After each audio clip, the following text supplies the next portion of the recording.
Hakim Justisial Mahkamah Agung Edi Wibowo ditetapkan sebagai tersangka dugaan suap pengurusan kasasi Yayasan Rumah Sakit Sandi Karsa Makassar.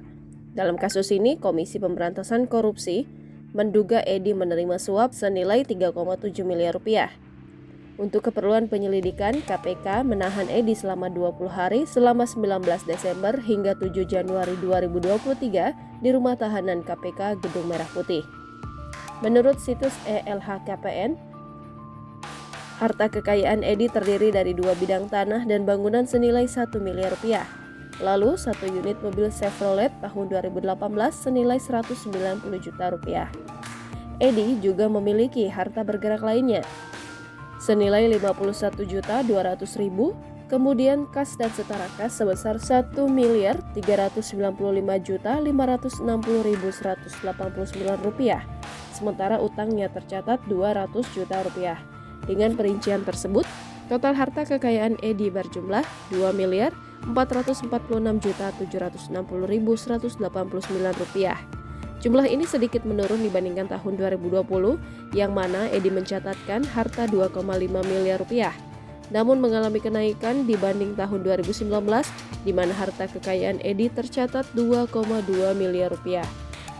KPK menyatakan penetapan tersangka terhadap Edi berawal dari rangkaian penyidikan perkara suap Hakim Agung Sudrajat Dimyanti.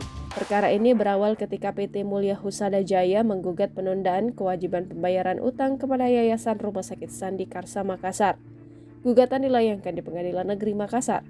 Majelis Hakim pada Pengadilan Tingkat 1 tersebut mengatakan Yayasan Rumah Sakit Sandi Karsa Makassar pailit.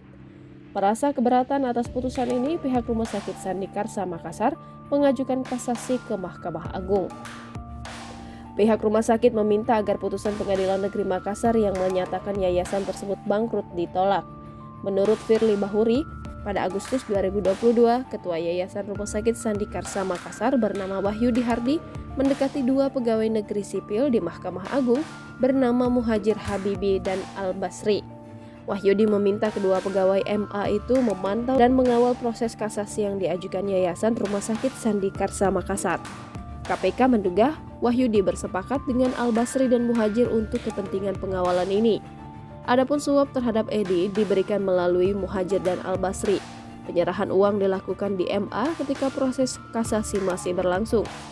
Di sisi lain, Edi Wibowo melalui pengacaranya, Ahmad Yani, membantah dirinya menerima uang terkait suap pengurusan perkara di Mahkamah Agung.